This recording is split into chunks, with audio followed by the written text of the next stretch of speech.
and share it with you. All how right. about that? Yeah. Okay. Yeah. Okay. Yeah. I'm just asking a few colleagues who are coming. Yeah. No worries. So everyone, this is Mr. Dongbing Zhang. Hi everyone. He is a PhD candidate, and he's waiting for his thesis soon to return. So hopefully he receive his doctoral degree soon. Yay! Fingers crossed. I have a friend here, Dr. Zahra here. She said she studied information structure, I guess. Yeah, but she doesn't show her face.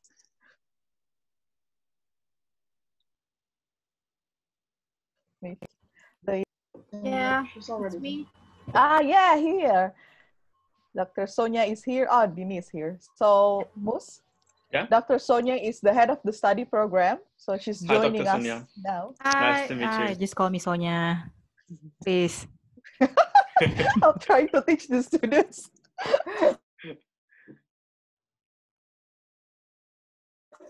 Okay, maybe if you see somebody's popping up, then maybe you can approve it already.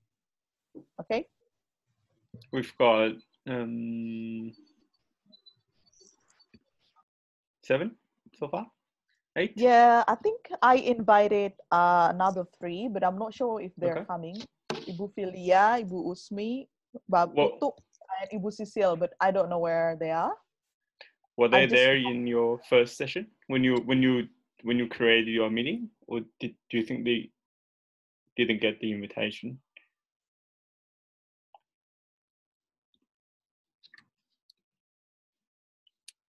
No, Zhang. Yeah. I already gave it to them through WhatsApp. So, so I think I can open the session now, informally. Yeah. So, as everyone know, this is Mr. Zhang that we talked about before.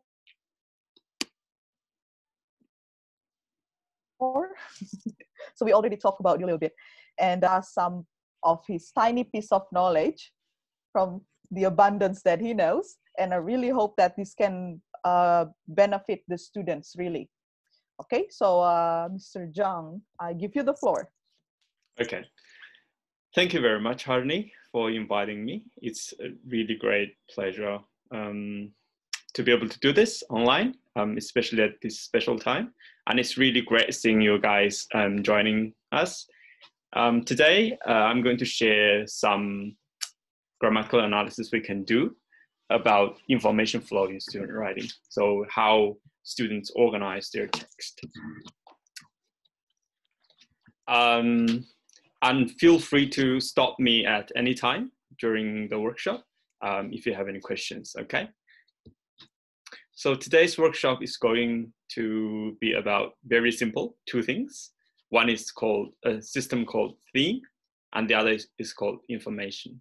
And then while I'm introducing these systems, we're gonna do some analysis of student writing together. Just to say this upfront, that because here we have an introductory workshop, so I'm not going to make it very complicated. I'm going to simplify a lot of things so that it's easier for us to apply as at the first go. But of course, you can continue with the readings and know more about these systems so that you can do further research. But of course, what we're going to introduce today should be enough for us to do what we're going to analyze, what we're going to do in this particular session, okay? All right, so when we talk about theme and information, we're talking about clause structure, okay? So they are also typically known as thematic structure and information structure. So from when we analyze from the perspective of theme and information, we're analyzing thematic structure and information structure. Now, before we get into details about thematic structure or information structure, let's take a look at, so as I said, we're looking at clause structure, right? So, and we're basing our analysis in a linguistic theory called systemic functional linguistics. I hope you already know this, at least the name of the linguistic school. I'm sure you know this because Harni is your lecturer. So in this particular theory or particular school of linguistics, we can analyze a clause. Did I just froze? Yes, you did a little bit. Yeah, okay. For a while. Yeah. Okay. We can analyze a clause from three perspectives. So we can analyze a clause in terms of the way it construes the reality. So how it is used to talk about what's happening outside or what's happening inside our mind, or talking about relations between things. And at the same time, we can think about the clause in terms of what it does in interactions. So a typical interaction would be dialogue, right? So what do we do with a clause when we talk to one another? And the last one is how we can use a clause to organize information. So what to put at the beginning of the clause and at the end of the clause, and how the clause can fit into the whole text. All right. And we call these three meta functions. They're called experiential meta functions, interpersonal meta function, and textual meta function. So what you need to know is that these are kinds of meaning. So you can say that a clause can make experiential meaning, can make interpersonal meaning, and can make textual meaning. And that a clause is making these types of meaning at the same time. Let's take a look at the clause to exemplify what I'm talking about. So here we have a clause from NASA's website. So it says, global warming is the long-term rise in the average temperature of the Earth's climate system. So we're defining a term called global warming, yeah? All right, we can analyze this clause from an experiential perspective.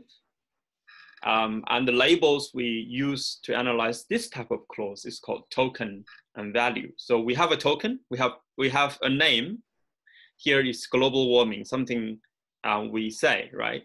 And then we're defining this term through the second half of the clause, and we call that value, okay?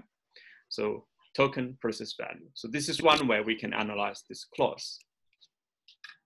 So from an experiential perspective then, we're using this clause to categorize the world we live in.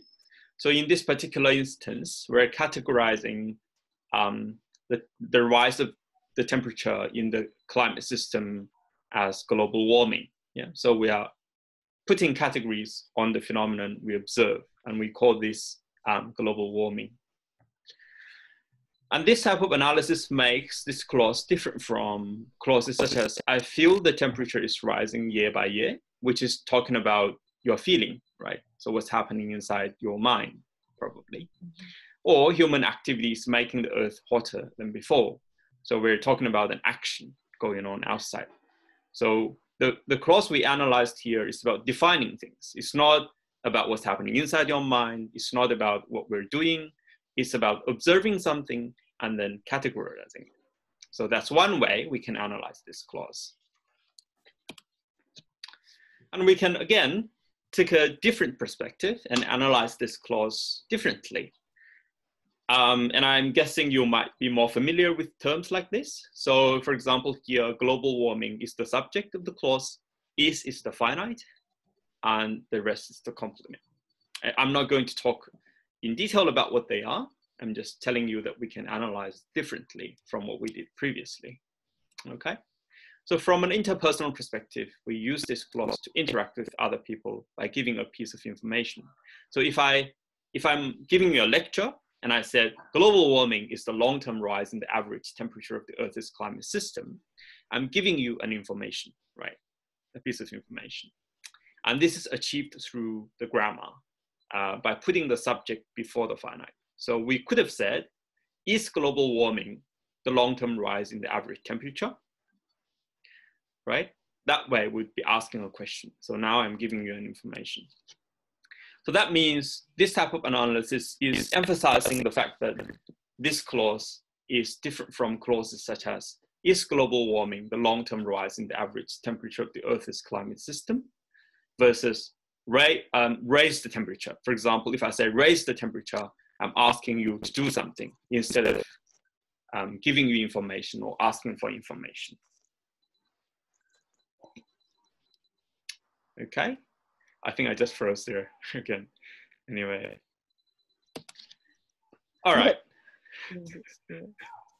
From a third perspective, we can also analyze the clause from a textual perspective. So now we're saying, how did the clause start and how is it going to end, right? And the starting point of this clause is global warming. And the end point of this clause is the definition, the meaning we give to the term global warming. So from a textual perspective then, the clause takes global warming as the point of departure. So that's where the clause starts, the information starts, and unpacks the meaning in this term. So unpacks what it means to call something global warming. And this makes it different from clauses such as, so we can have different ways of talking about global warming.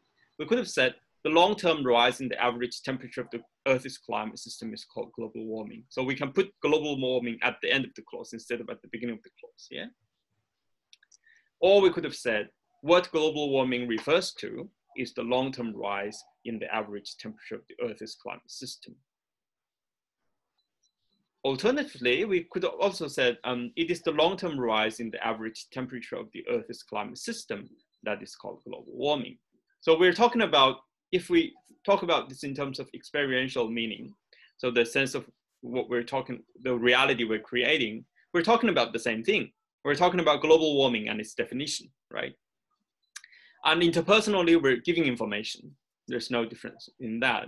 So the only difference is where to put certain information and how we can put something in the focus, yeah?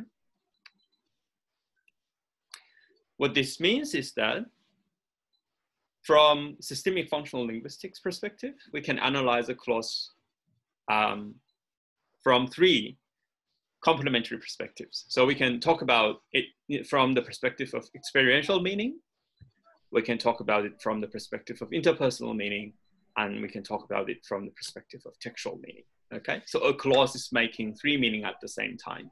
So what this means is that in this particular clause, global warming is token, at the same time is the subject, and at the same time is the theme of the clause, yeah? And it's also part of the given information. And today, we're gonna focus on the last bit.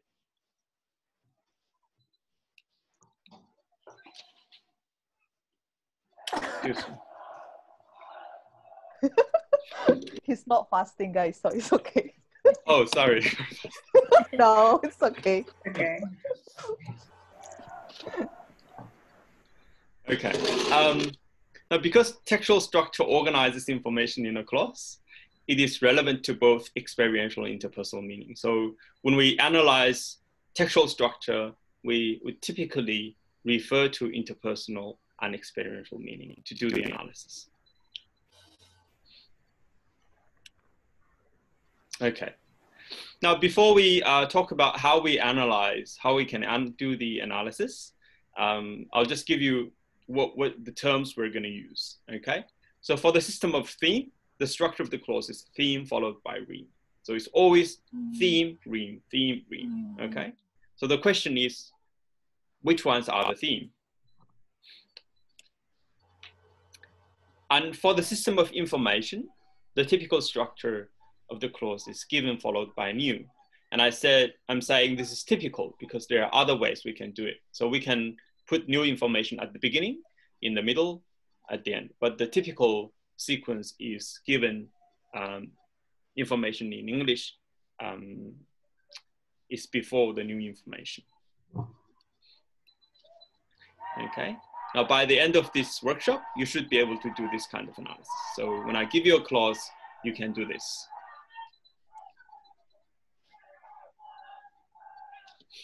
All right, now let's take a look at theme first.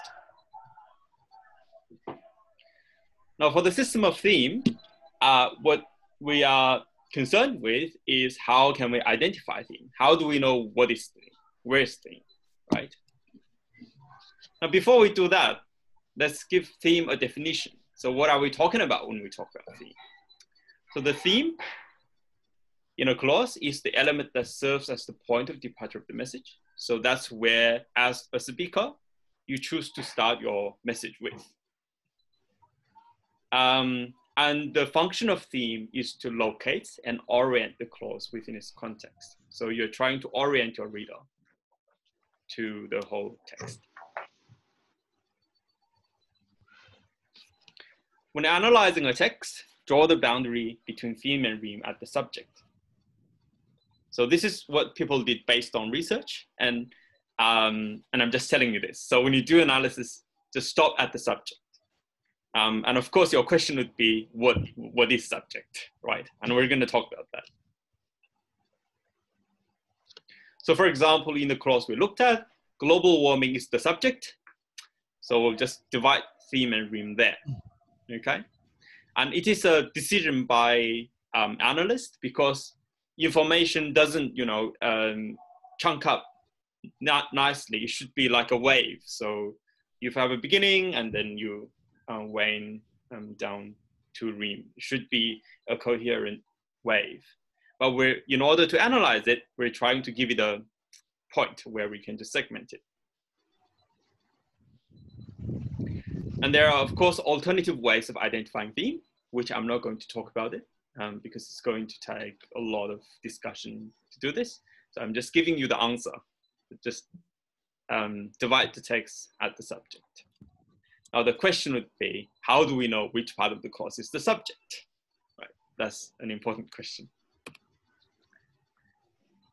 There are two ways. So one way is when you change the mood of the clause. So mood of the clause means when you change from declarative to interrogative, from giving information to demanding information, from giving a statement to asking a question. So it is the relative order of subject and finite that will be swapped. And the nominal component is the subject. For example, we will call this global warming. So this is a declarative clause, we call it, yeah? And we could make it into an interrogative clause, and it becomes, will we call this global warming, right? And as you can see, the difference between these two clauses is the order of we and will. So we will versus will we. And we call the nominal component, here we call it the subject, okay? Another way in which we can identify subject in English is to add the tag question. So we can either say, we will call this global warming, or we can say, we will call this global warming Untui. Yeah. And as you can see, we is replayed at the end. And this test doesn't necessarily work for non-native English speakers, because if your language doesn't do tag question like English, then you have to memorize that you need to repeat the subject. So it's not about repeating and then knowing which is subject, it's knowing the subject and then you repeat it, right? So what I do is to just use the first test. So try to change the mood from declarative to interrogative, from interrogative to declarative, and see which part is changing order. Okay? In order not to bore you too much, let's try. No. Let's try it out.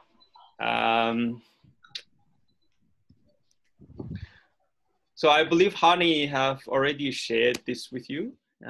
So if you have it with you, you can do it together with me. Don't worry, I'm not going to ask you to answer any question for now, at least.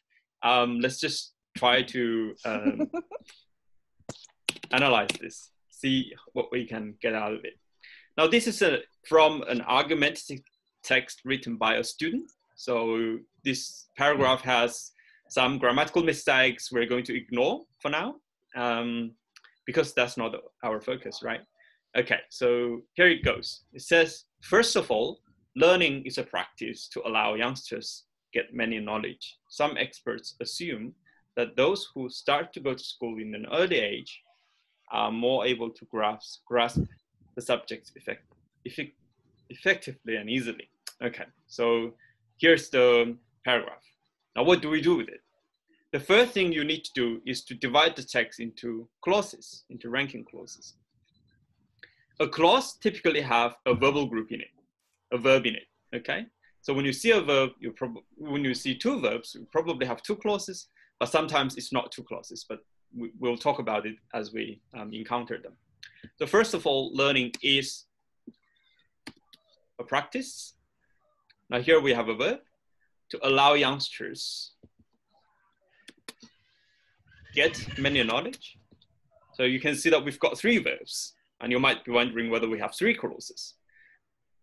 But actually we only have one clause, because if you look at here, to allow youngsters get many knowledge is modifying practice, right? So it's saying what kind of practice?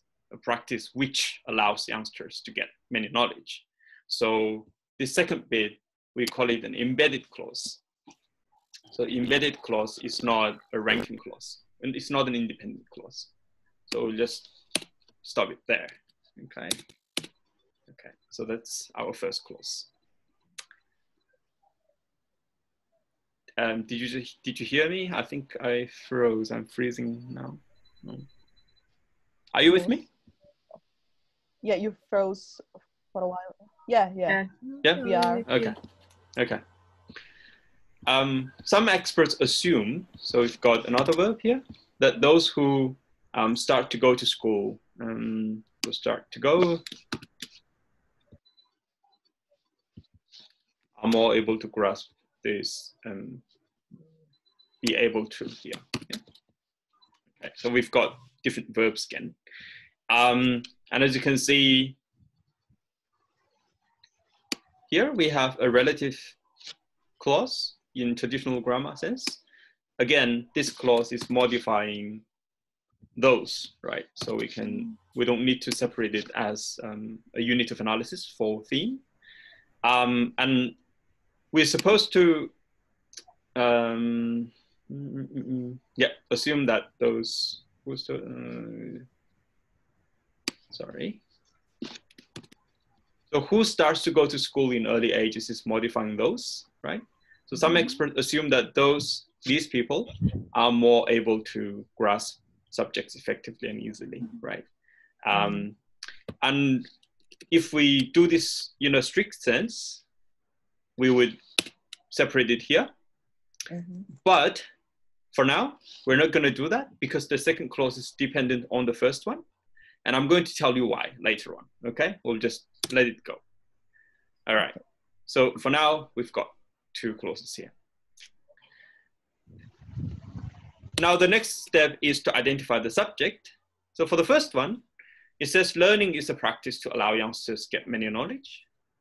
So if we change it into an interrogative clause, we would say, is learning a practice, blah, blah, blah, right? So we change the sequence between is and learning. So we know that learning is the subject, right? And we said we'll draw the theme till the subject. So that means this bit is our theme. So first of all, learning is our theme. Okay? Yes. And the second one says, some experts assume this. Now we can ask, do some experts assume, right? So here, some experts and do can change sequence. So in the first one, do is within, is conflated with assume. Now we know that some experts is the theme. Okay, now we've got two themes. And the rest is Rheme. Rheme is not really that important. So as long as you know theme, you can be happy. So we know theme now. Okay. Now in actual research, you can put them in a table.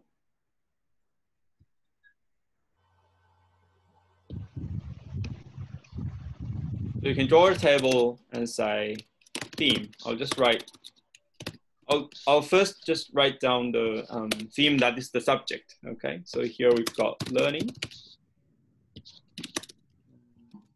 experts, In order not to confuse you, I should just merge this theme. Okay.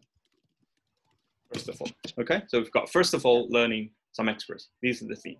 So in your analysis, you can do this. Okay.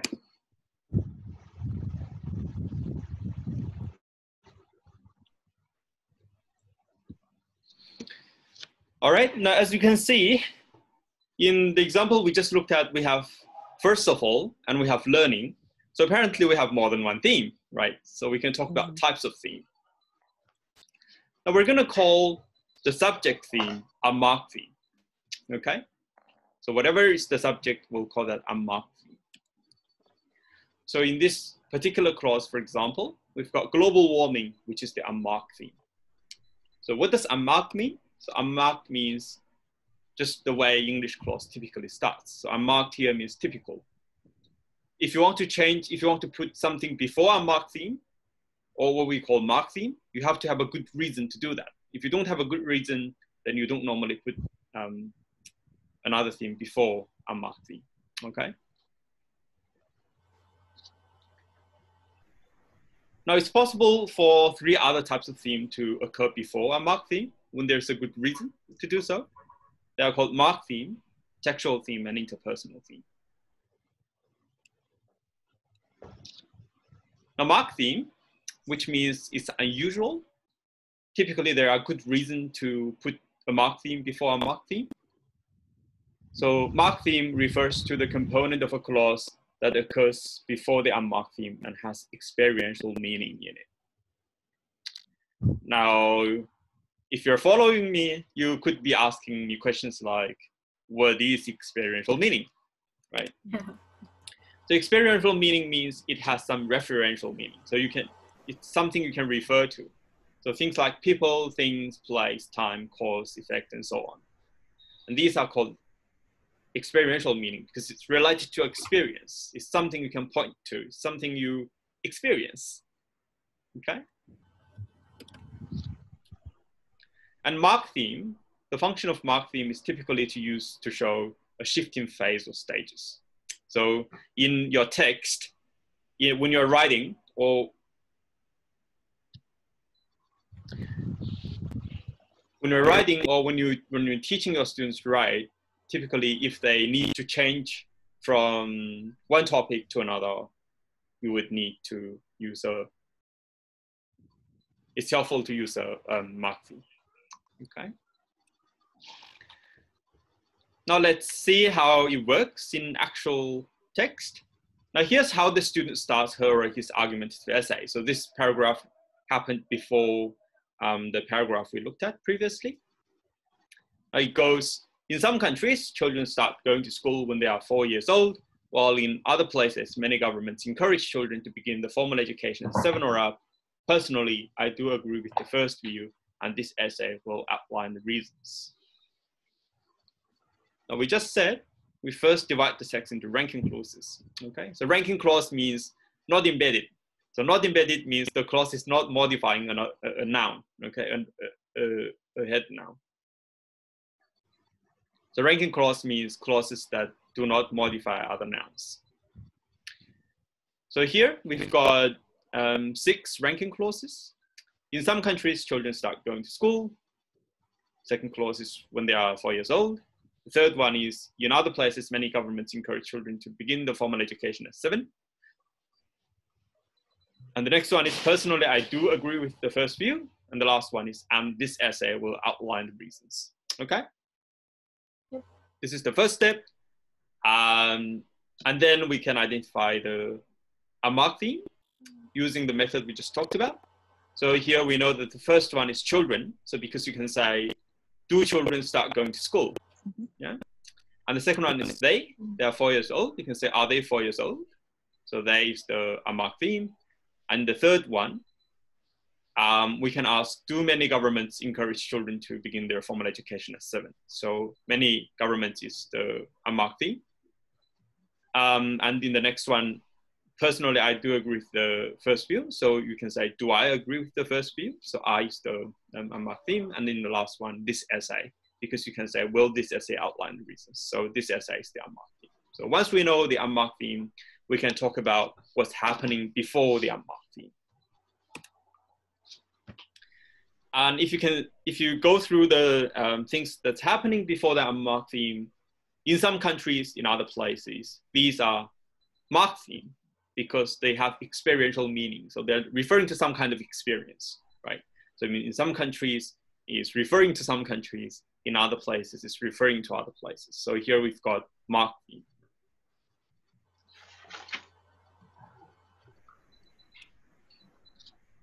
The second type of theme you might encounter is called textual theme. So this is used when what goes on before the unmarked theme doesn't have an experiential meaning. So it doesn't refer to anything. Okay? And their function is simply to link the clause to what comes before and what comes after.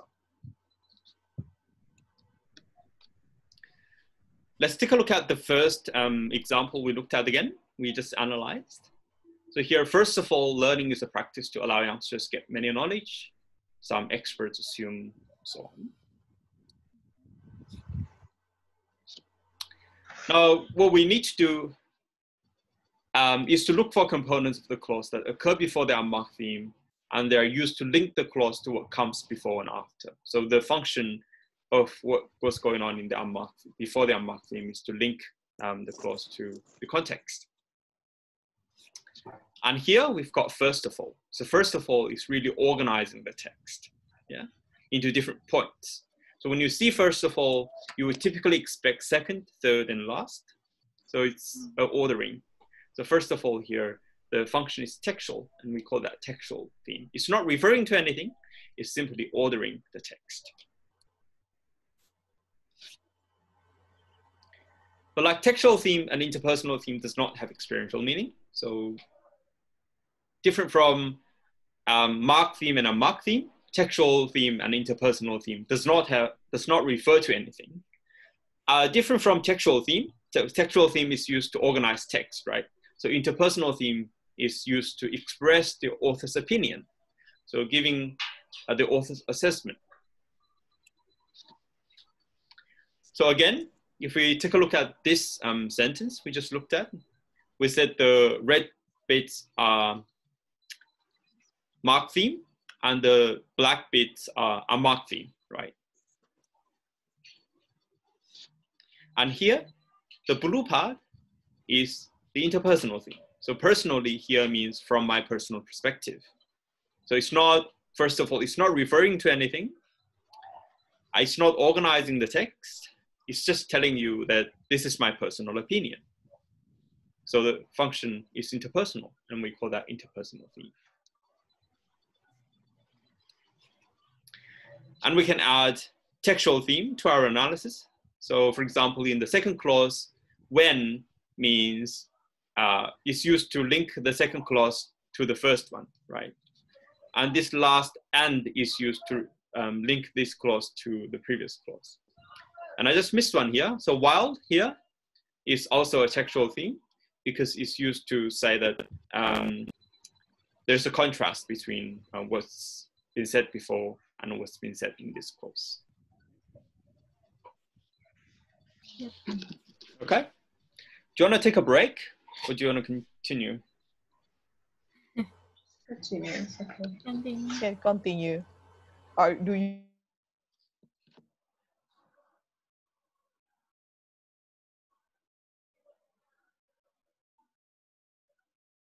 want to?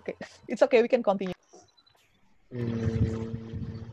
Yeah, I think I just froze. We can finish this practice, and if you feel like it, we can take a break. Since we started. Carry on. Yeah. Okay.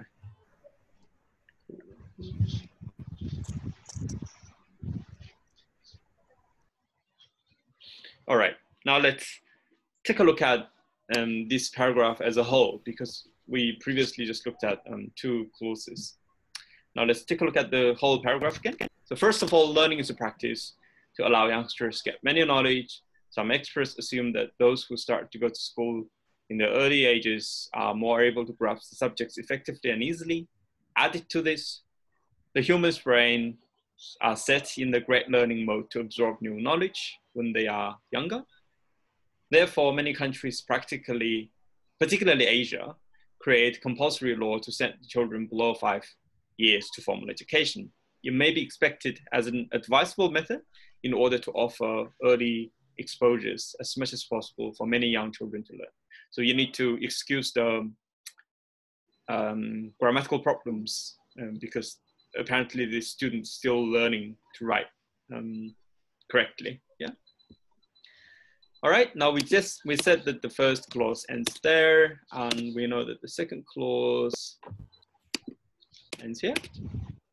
Now added to this, I'm guessing this means in addition. So additionally, the human's brain are set in the great learning mode. Now here we have another clause, but as we said, we'll just treat dependent clauses as part of the theme analysis. We're not going to do a separate analysis of dependent ones. So we'll just leave it there. So therefore, many countries, particularly Asia, create compulsory law to send children below 5 to formal schooling. It may be expected as an advisable method in order to offer early exposures as much as possible for many young children to learn. Okay? Yep. So it's basically sentence by sentence because we're not analyzing dependent clause separately. Okay? But some people do. We're just saying we'll simplify that. Okay. Now let's see. Now we said we know that the theme of the first one is first of all learning. And the second is some experts. And the third one, so the human's brains are set in the great learning mode, and we can change it to our human brains set in great learning mode. So we can draw the theme here. Therefore, many countries, particularly Asia, create compulsory law. So we can ask, do many countries, particularly Asia, create? So there we've got theme. It may be expected as an advisable method in order to it. But of course, this it is referring to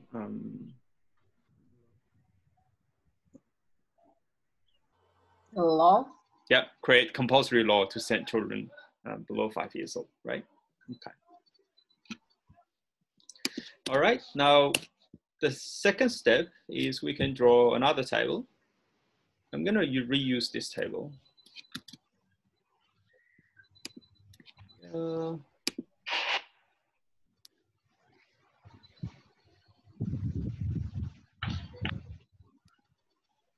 And what you typically do is to do this and have something above.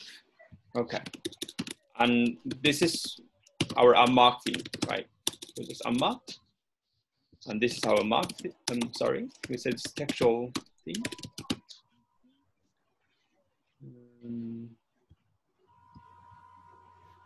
And you can add interpersonal theme and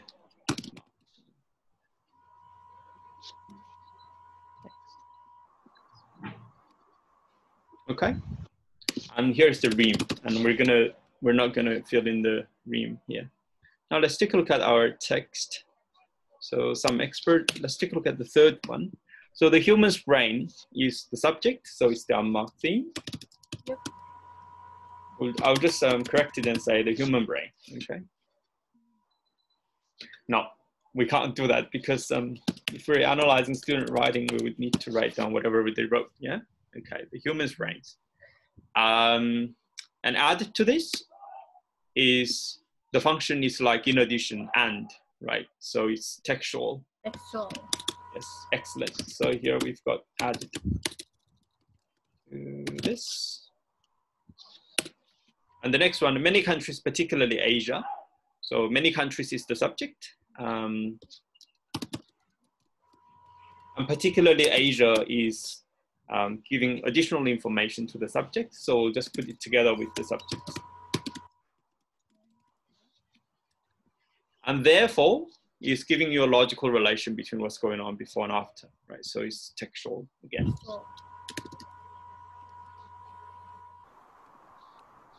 And then in the last one, the subject is it. But if people are just looking at this table, they wouldn't know what it refers to. So what you do is to add a bracket and maybe add a equal sign and say it's compulsory law to send.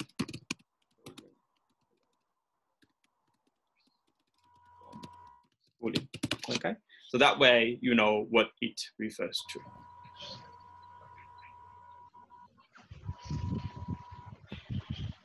Okay, now we've got different kinds of things.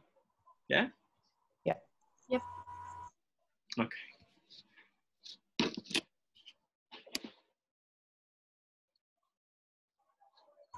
Okay.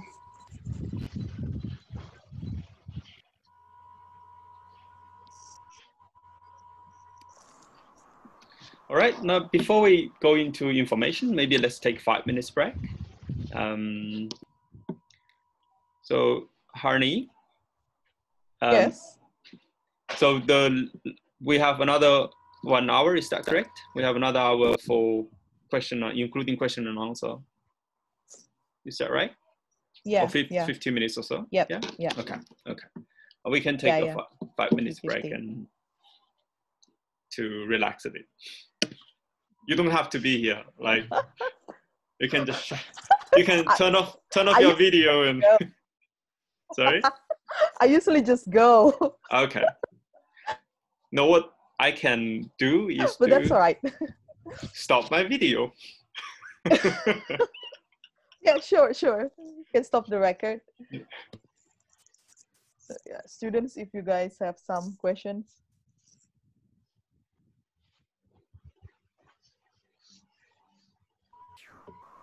Yeah, if you have any questions, you can ask me. I just secretly drank some water.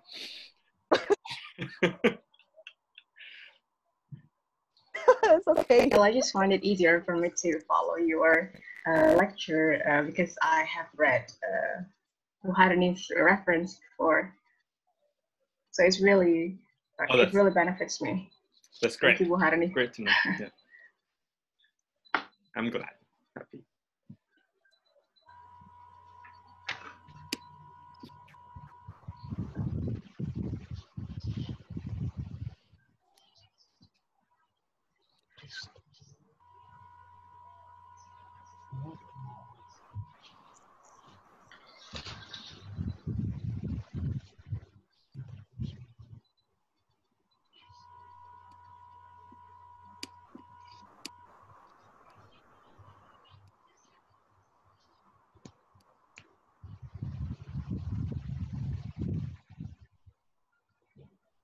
Mr. Zhang. Yeah. Is it true that we always have to look at the context, not just the clause? Yes, it is true. And well, especially the analysis theme only makes sense when you take a look at the overall text, because when we analyze each clause individually, there's sometimes no point in doing the analysis. Because you want to know how the students start each clause so that the text is coherent. I told you so. I told you so, Deepa. You don't trust me. No. No, joking. It's okay. Yeah. Perfect. And sometimes, and sometimes the context would give you different readings. It's less so for theme analysis because we already settled that the theme, we will stop the analysis at the subject, right? So it doesn't really make an effect on the way you would identify theme, but it affects the way you interpret the thematic pattern. And if you do other kinds of analysis, like experiential analysis particularly, sometimes the same verb and same noun can have different meaning. So it's important to take context into consideration when you do transitivity experiential meaning analysis.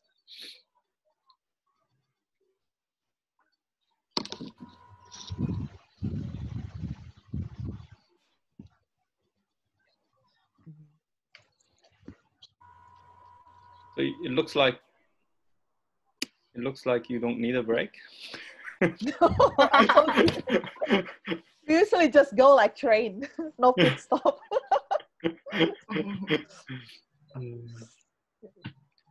But Sonia's gone, so probably we can wait for her to come back.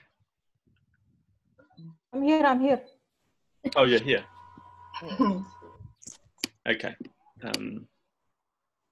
I'll just continue because you seem like you're not tired at all.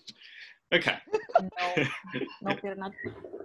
Now we said that for theme analysis, the question has to do with identifying theme. So once you know the theme, then it's all happy. So you don't need to worry anymore. But for information, what's important is to identify the new element.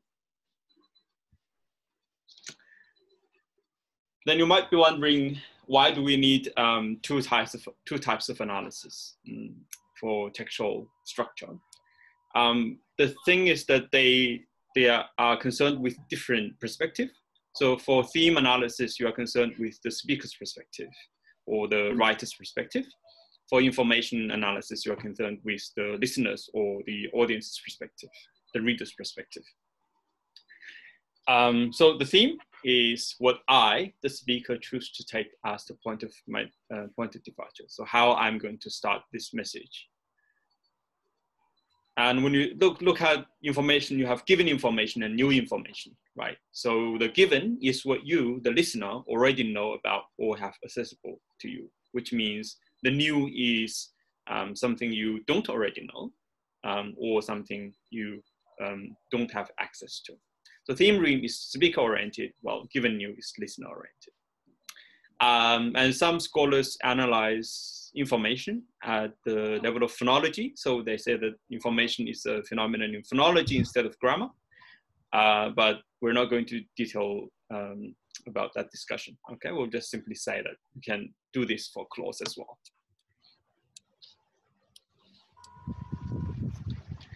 The new of an English clause is typically established through the tonic element in spoken discourse. So that's one of the reasons some scholars think that the information is a phonological phenomenon, because you would typically get that from the tonic element. So tonic means the element that carries the major pitch movement, the major emphasis. But since if you're analyzing students' writing, typically you're looking at written discourse, right? So you don't know where the tonic is. So in written discourse, we will identify the last component of an English clause that has experiential meaning as the new. So whatever the part of the clause that carries the experiential meaning, the last experiential meaning, we'll call that the new. It may be a nominal group, or in some school they call it noun phrase, or it may be the verbal group or verb phrase. And the reason for this is that in English, it is typically the last element of the clause that carries the tonic syllable. So when, of course, you can move things around. But in typical cases, the last element has the tonic. So for example, if I say, theme is useful, is theme useful? So it's the useful bit that carries the tonic that tells you it's a falling intonation or rising intonation, right? So it's typically the last element that carries the tonic. But of course you can change it, skew it. So things like theme is useful.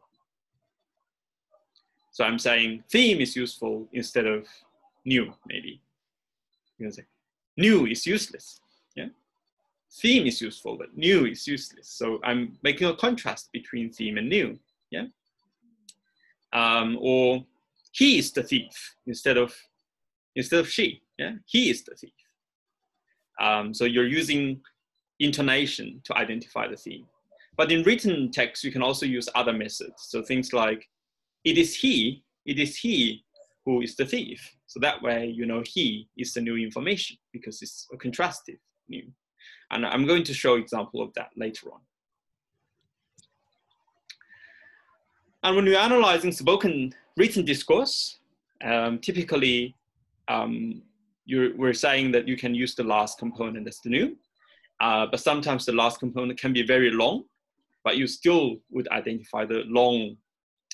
For example, here we have a long nominal group or noun phrase as the new, okay? Now, experientially, we have token process value. So the last bit experientially significant, and we call that new. So global warming is the new, is a long-term rise in the average temperature of the Earth's climate system. But if we reverse this clause and say the long-term rise in the average temperature of the Earth's climate system is called global warming, then global warming becomes the new, okay?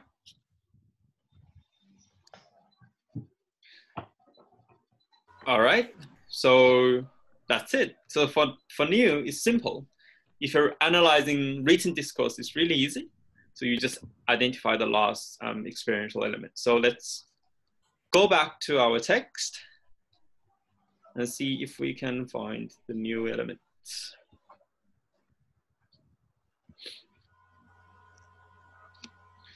All right, so first of all, learning is a practice to allow youngsters to get many knowledge.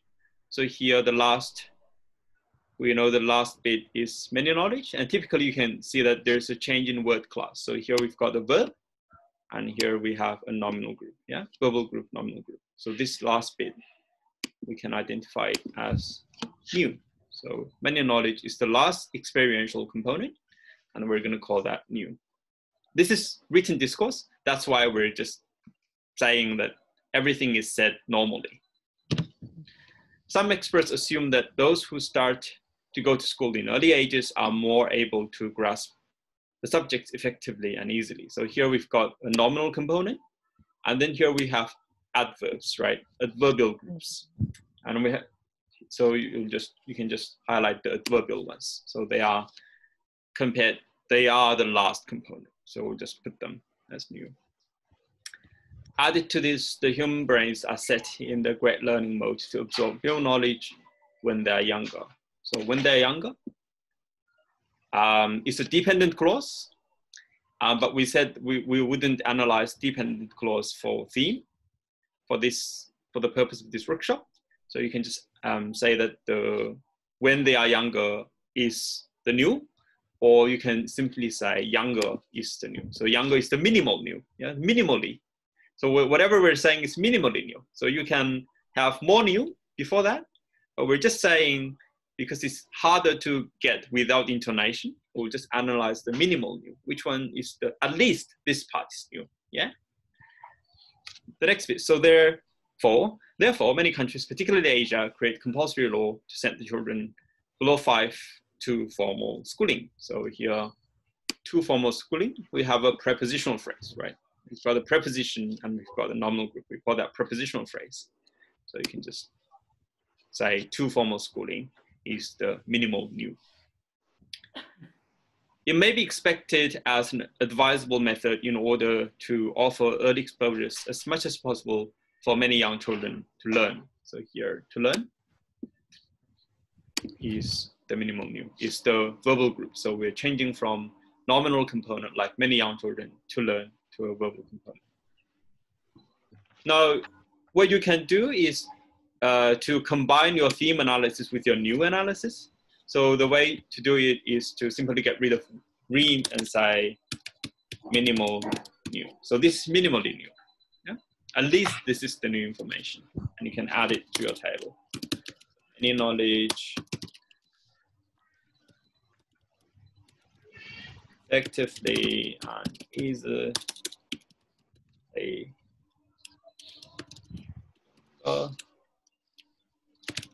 formal. Okay. Now, once you have the table, you can look for a pattern. So you can look at whether what your student is doing or what you're doing is coherent from one information unit to another.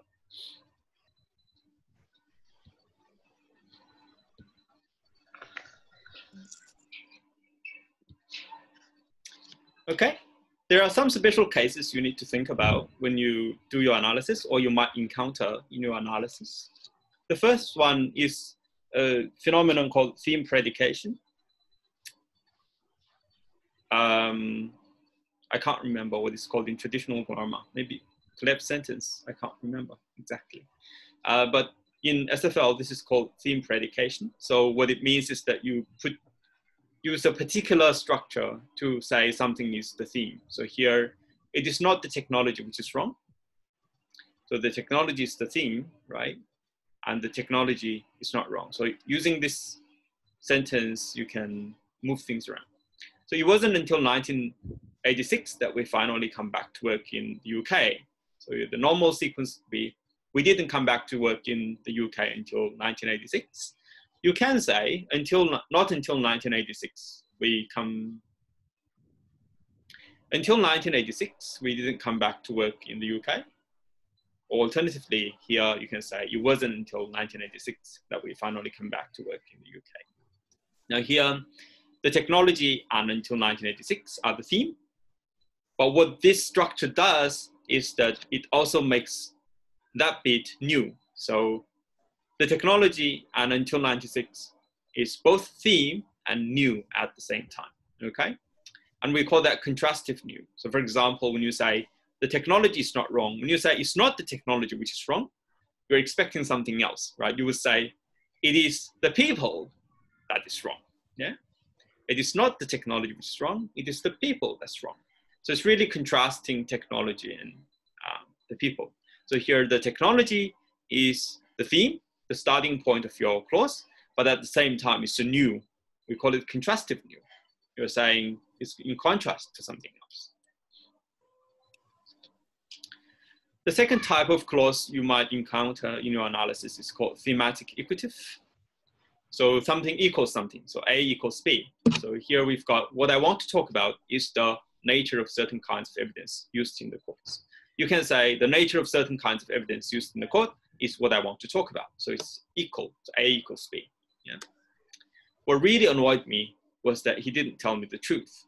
So here, what I wanted to talk about and what really annoyed me are the theme of the clause.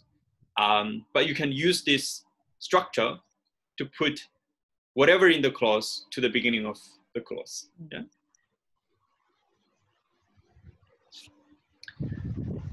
The third case you might need to consider is when there's a dependent clause. So dependent clause may occur before or after the main clause.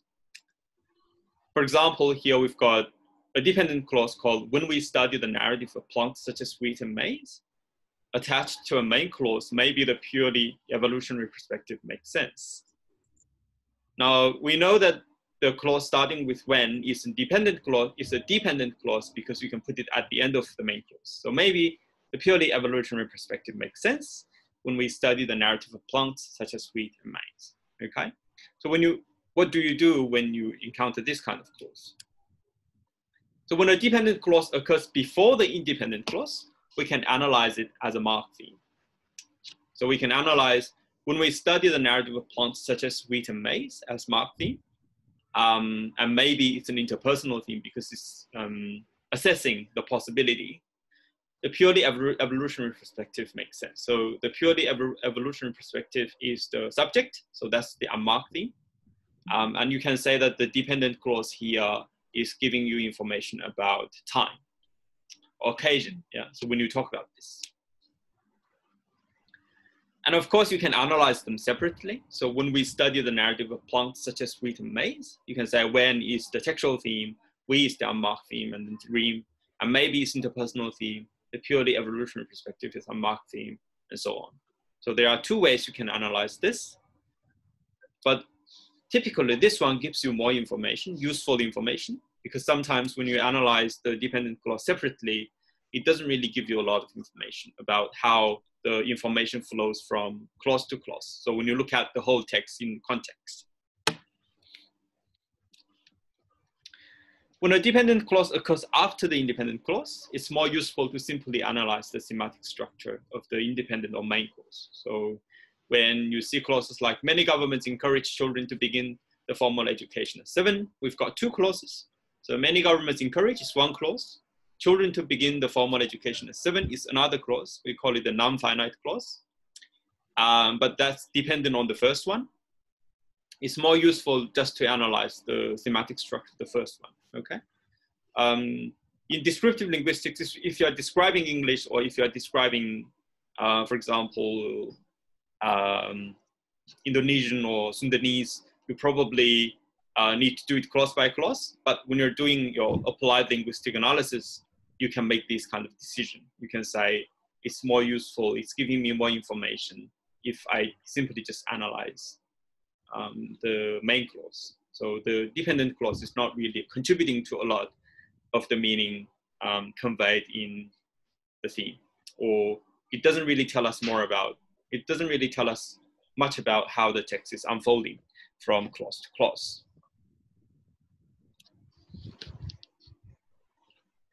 Okay. And before we do this, so that's all I wanted to talk to you about. So the original plan was a 40-minute workshop. So that's pretty much it. But before we use this to analyze another kind of text story, let me just wrap it up so that if you have questions, you can ask me. And if you don't have questions, if you want to continue, then we can do the story analysis. Okay. So you might be wondering, what can we do with theme and new analysis? What is it useful for, right? So what we can do, for example, we can analyze the way information is organized in successful writings and teach the patterns explicitly to the students. So for example, if you think that this text is really good, then you can analyze how the writer started each clause and how it flows from one clause to next. So for example, one way they might do it is to pick up the information in the new as the theme of the next clause, or they keep the theme consistent across different parts. And you can talk about when they use marked theme, when they use textual theme, when they use interpersonal theme, yeah? And you can also compare the way information is organized in different levels of student writing. So for example, if you're studying how students master the organization of information from year 1 to year 7, for example, then you can analyze them level by level and see how they progress. So which ones are more effective? Are they becoming more effective, or is there no change? Or is the teacher, can the teacher do something to, change it? And the third one is we can explore if different text types prefer different ways to organize information. So for example, we just looked at an argumentative essay. So argumentative essays might prefer one kind of, we call it thematic development, compared to a story, for example. When you write a story, you probably organize your information differently than you write argumentative essay. So if you are, for example, teaching a student how to write an argumentative essay and story, it might be worth mentioning how they are different. Yeah. And we can also consider whether the way information is organized in Indonesian text affect the way information is organized in ESL student writing. Yeah. But to do this, you need to first describe how information is organized in Indonesian or in other languages or dialects spoken by the students, so that you can determine whether that is affecting the way the students use, the students organize information in their text. And of course, this would need training because the way information is organized in Indonesian, or for example, bahasa in Indonesian could be very different from the way it's organized in English. Here are some further readings. I divided them into different parts. So for the first bit, deploying functional grammar and introducing functional grammar are very useful introductory books you can use to get yourself familiar with this kind of analysis. And the articles written by Peter Fries is very useful, particularly the second one, so information flow in written advertising. He mentions different ways advertising text organizes their information. So you can take a look at what kind of models he's proposing, and then see whether you can propose your own model based on your analysis. And the other ones are a bit more advanced readings. They are talking about how they discussing different ways we can approach theme and reflecting on how they are related to other systems in systemic functional linguistics. Okay. Terima kasih. Yay. Yay. Yay. Thank you. Thanks, Mus. I think it's time for question and answer. Still got the energy to answer? Okay. Yes. Okay. Okay, my students and my colleagues, if you have any questions, I think this is just the time. Robbie, you have question? Yeah, we wonder. Okay. Hi, Rob. Shoot. So, I'm just wondering about the analysis of the new. Oh, same. Yeah. Related to the sentence, global warming is a, I don't know, I can't remember the Yep. full word. I'll go to the sentence. Yes, please. Yeah. Yeah. So in this analysis, the new is everything after the verb. Yep. Right? Yeah. But when we analyzed the sentence, first of all, learning is a practice, blah blah blah. Yeah, yeah. The new is just the last two words. I think many knowledge is not all the words after the verb is. So how can this be different? And that's the first one. And then the second one is, I'm just wondering, the theme predication, I guess, forgot the name. Yeah. Theme predication. Is it always that we need to expect something in a sentence and we call it new? Oh no, I mean the what is it called? I forgot. Is it personal? It is. I'll go Like to the. or It is not that technology which is wrong, and then the technology is both theme and new. Yeah, this one. And then Mr. Is because after this sentence, there's something to expect more. It's like, it's not the technology, maybe it's something else, and it's called new, and it's also positions in the middle, and the second sentence is positioned in the first before the verb, and it goes on the subject. I mean, it is always like that. That is not always the last component of a sentence is the new. Okay. Yep. All right. Let me try to answer your questions. Thank you. Please. So what's happening here is, so we said that we're calling new because we, so the correct way to identify new is based on intonation, right? So you need to hear it speak. But when we analyze student writing, because it's written, we don't have phonology. So we're saying that we'll take the unmarked case. So what typically happens in English? So what typically happens in English is that the last element, so the last experiential element, which means the last element of the clause that have some referential meaning. So people, place, things, time, manner, cause, effect, etc. These are called the last experiential element. So that is, we say that that is the theme. So let's take a look at our clause. So here, learning is a practice to allow youngsters. Can you see my Word document? Yeah. Okay. yeah. Is to allow youngsters get many knowledge. Here I'm saying this is the last experiential component because we can analyze the clause experientially like this. So learning is a practice to allow youngsters.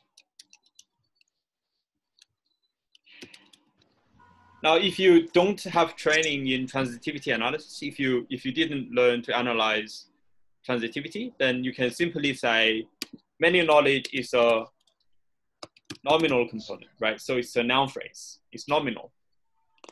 Get is a verb, it's a verbal component. Yeah? youngsters is nominal again.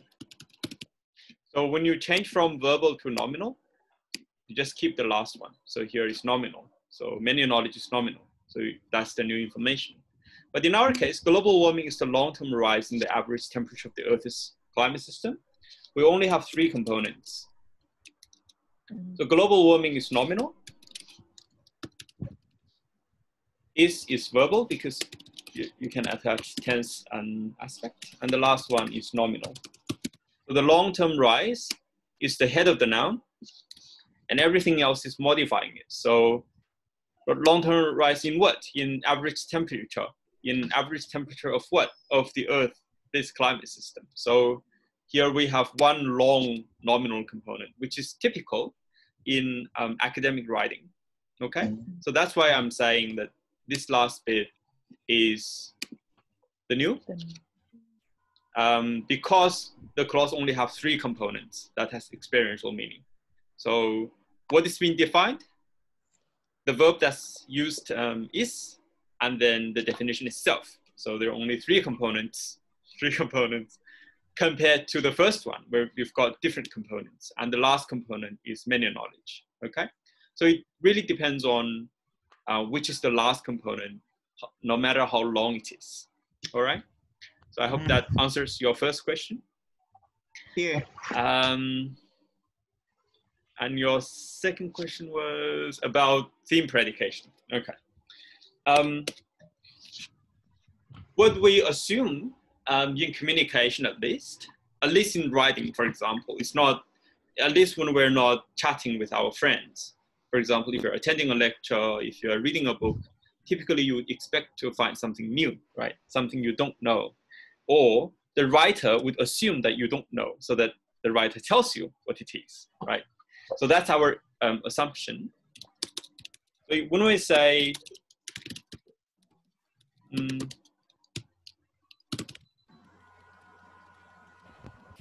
the experiment was done yesterday, we would analyze yesterday as the minimal new, right? That's the least, at least yesterday is the new information we're getting.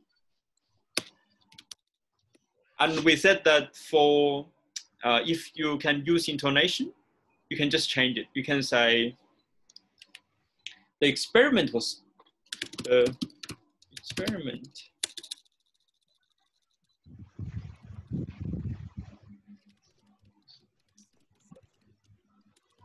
can say the experiment was done yesterday. I'll just underline it. So in spoken discourse, you can say the experiment was done yesterday, or you can say the experiment was done yesterday, right? You don't need to use special grammatical patterns. You can just use emphasis. You emphasize that the experiment is the new I want to tell you.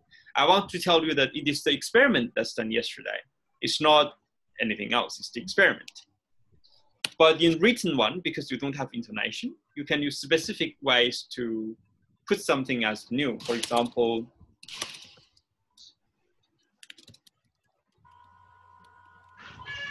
I'll just analyze this. Just give me a second.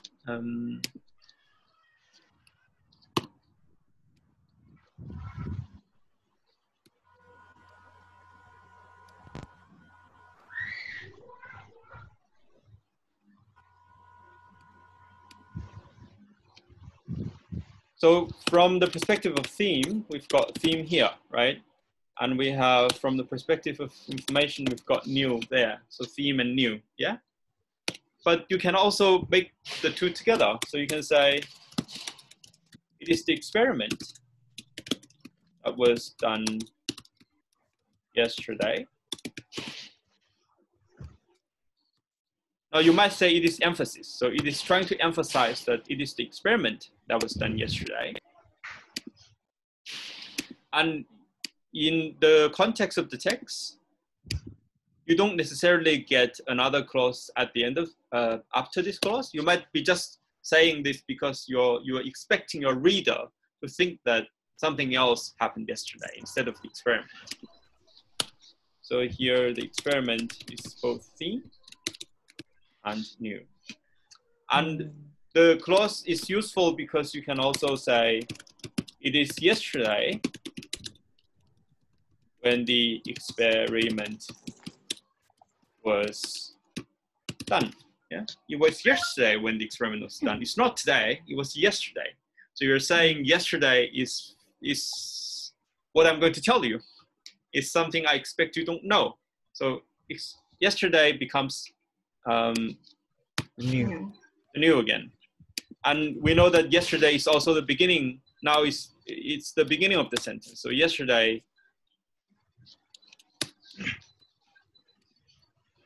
becomes the theme. So theme and new are conflated together.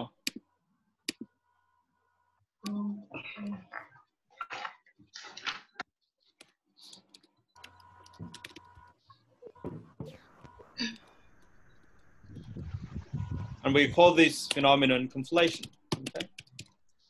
So the theme is conflated with new.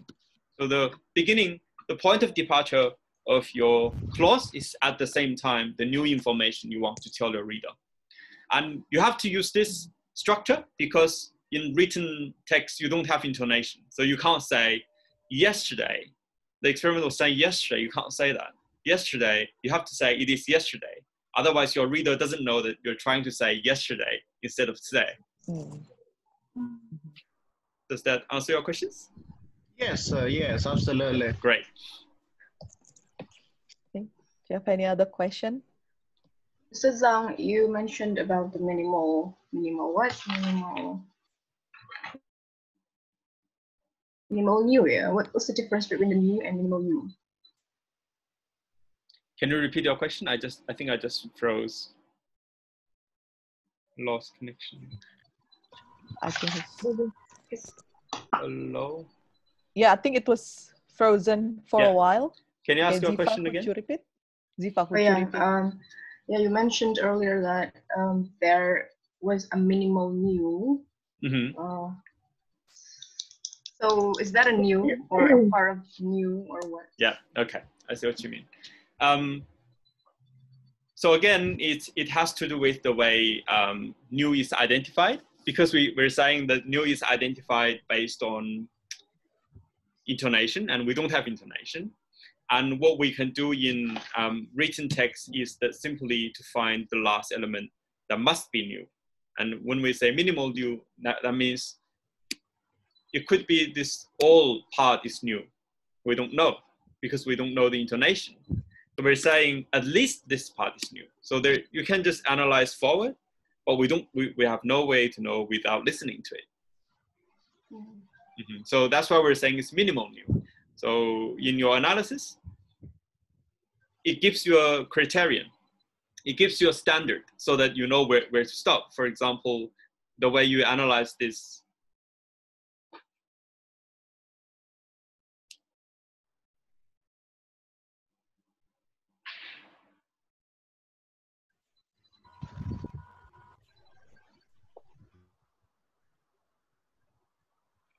So that means the way you analyze this clause can be the same with someone else when they analyze the clause, because you have the same standard.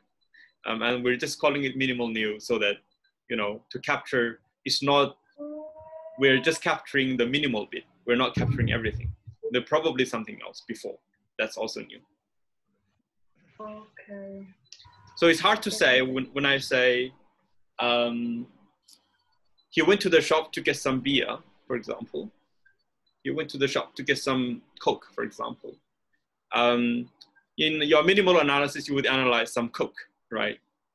But probably when I say this, I'm also assuming you don't know he went to the shop. So I'm just saying that some Coke is minimal new, but probably some shop is also included in the new information. We have no way of knowing. You can say, you went to the shop and get some Coke, yeah? So both shop and Coke are new information. But because we don't have intonation in written text, we have to say that, okay, the last bit is, at least the last bit is new.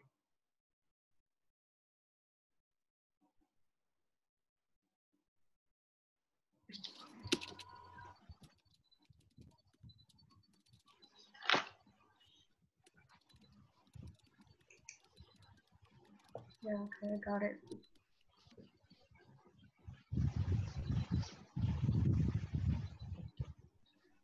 Any other question, perhaps? Yeah, Mr. It means that if we identify the new depending on the emphasis, which means that this analysis can also be applied for speaking discourse as well, right? And it helps the analysis. If we can listen to the intonation they say those words in a sentence, right? Yeah, yeah. So the way that people describe new in SFL is based on intonation. So at the beginning, when Halliday did his description, it's based on intonation. So which one has the tonic? And if you're speaking normally without emphasizing any part, it's typically the last part that has the tonic or the most salient, or that carries the intonation contour that tells you it's the falling intonation or rising intonation. But there are always different ways people can manipulate intonation to emphasize different parts of the course. Yeah. So when if you're analyzing a spoken discourse, you really need to take a look at the intonation to determine which part is new, instead of relying on what we did in this workshop. So in this workshop, we're just saying it is suitable for analyzing written text. Thank you, sir. All good. Questions? Some other questions? Can I ask a Yeah, sure. question? Yeah. Sure. Okay. I'm learning this as I go, but I find your presentation very interesting. Mus, yeah. Can I call you Mus? Yeah, of course. Yeah. Yeah. So you showed us earlier a couple of texts that we analyzed according to the SFL, and you also told us specifically to set aside the grammatical errors. Now my question is, what if I now that I saw your presentation, it got me thinking to do this kind of analysis as well to my students' writing. I have now a couple of writings from my students, but what about the errors that the text entail? I mean, at some point we have to look at the errors as well, right? I mean, yeah, sure. How many errors are tolerable? Yeah. How many are we can accept, for example? Yeah. You see, you understand? Yeah, I see what you mean. Yeah. Okay. Because sometimes students just write without taking into consideration the if they're writing the right sentences or not. Correct. Yeah. Yeah. Okay. I guess to me that depends on your research question. So it depends on what you are interested in, and of course we're not saying that questions cannot be overlapped to one another. So for example, if you want to, in our research project, if for example we want to focus on the way students organize information, then it might be better to focus on this particular point. But of course, we can also say that in our analysis, for example, we corrected. So it depends on what we're doing. So say if we're doing this analysis in order to publish, for example, publish the resulting journal articles, then probably we can leave the errors there, like the student wrote it, and just focus on the semantic development. Or we can also correct some of the errors and say we corrected the errors, but we kept the way students started the sentence intact. So maybe we don't change the way started the sentence and we analyze those.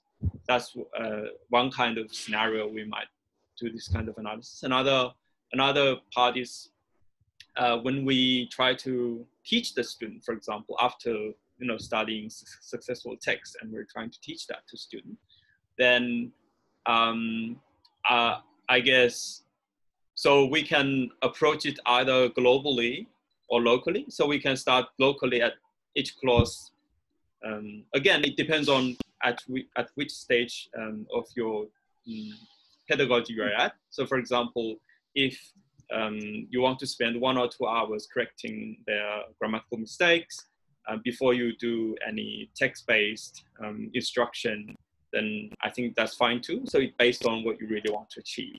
And if the errors are too serious and you have to deal with grammar and spelling, otherwise you can't just proceed, then you can spend, for example, 1 or 2 hours on them, and then you can continue to talk about more broader. So it really depends on your research question and what you're doing with your research, and at what stage in your pedagogic practice you are in, to determine which ones to include.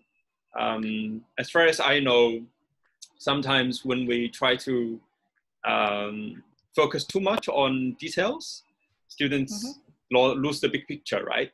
And sometimes when we only focus on big picture, students may not be able to write correct sentences anymore. So it's really a balance we need to keep, I guess, in our teaching.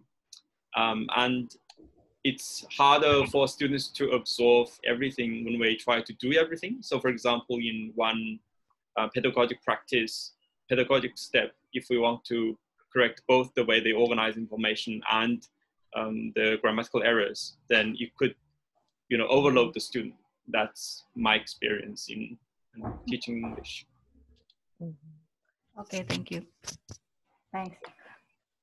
Yeah, I think we have a few more minutes to get some other questions.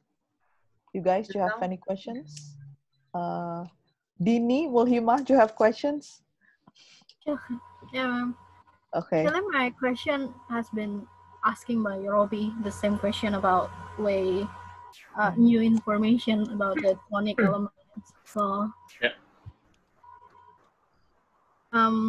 But if I just wondering, what based on this writing, how can we conclude? How can we get the information from the student writing? Is there a good writing or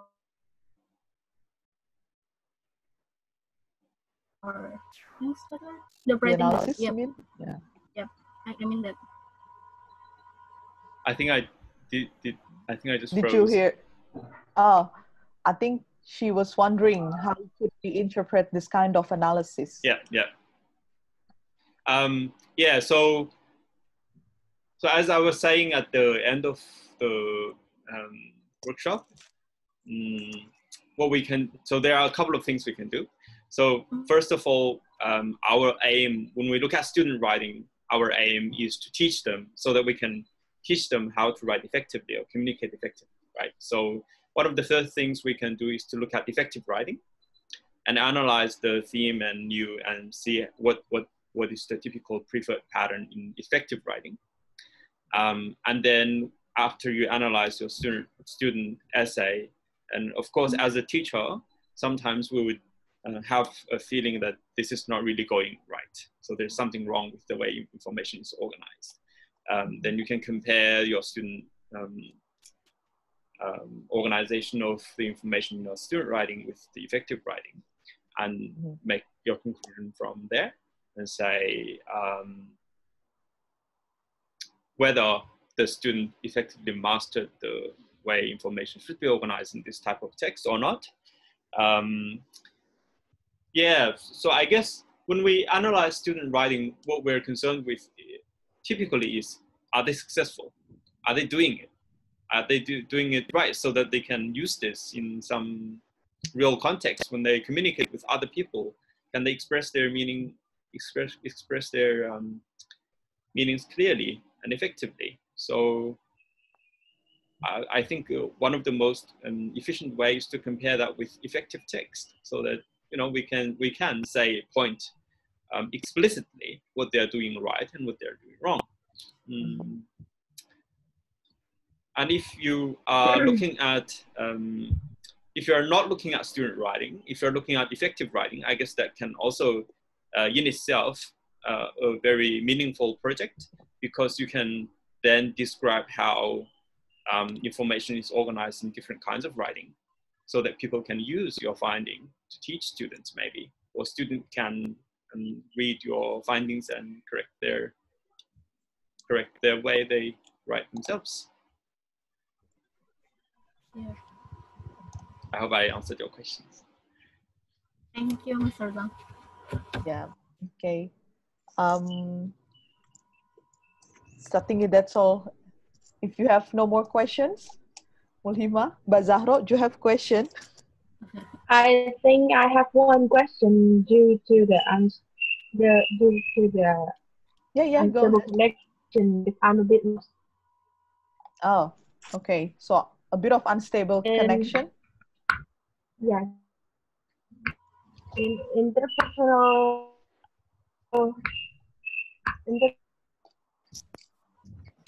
Interpersonal theme, I believe. Yeah. If Yeah. I'm not mistaken, it's about the thing of the writer, if I'm not mistaken. It depends on the feelings of the writer. Is it right? Yeah, interpersonal theme is about the speaker's assessment of the things you're saying. So there are a lot of ways. There are many typical ways that we do this. Am I sharing my screen? Yeah. Yeah. Yeah.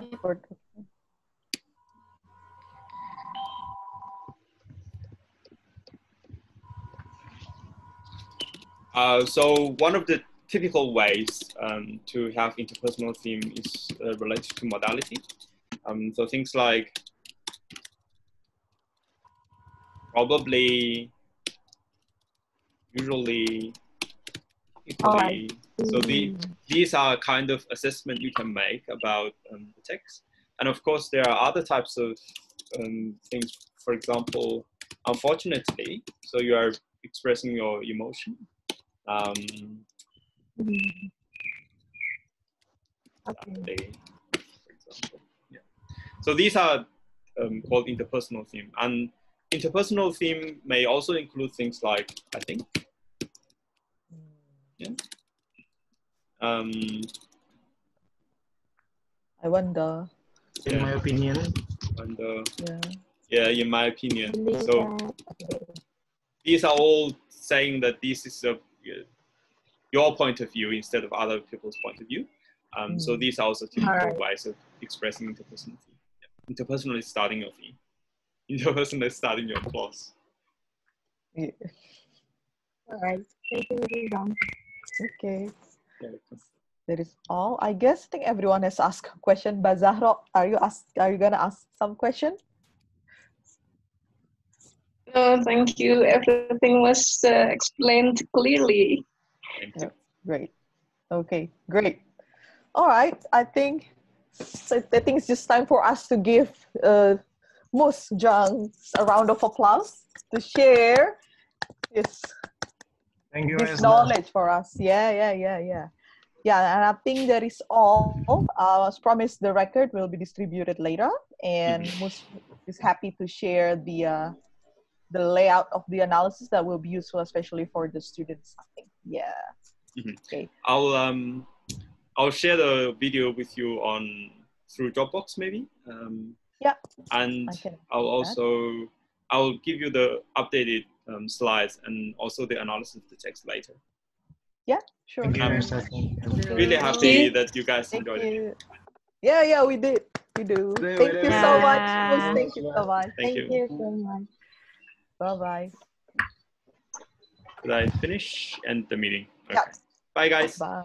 Bye. Oh, wait. You should take a screenshot. Thank you. Take a screenshot, Mus. Oh, okay. Yeah, let's with the slide, with your title slide. Yeah. Maybe the last one. I have I have in the making on now. Yeah, that's right. That one is a good one. Yeah. Are you taking one or am I taking one? I should take one. Wait, hang on. Wait a second. I'm taking one. You're taking one too. Okay. Oh, you're taking one. Then I'll. Now. Yeah. I'm taking one. Okay. One. Okay, get ready, everyone. 1, 2, 3.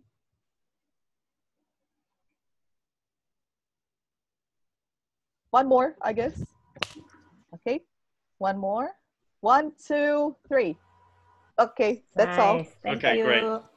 Thank you, guys. Thank you. Bye. Thank you so much. Bye-bye. Stay safe. Thank you, Harni. Yes, Stay thank you. healthy. Thank you, Harni. Nice.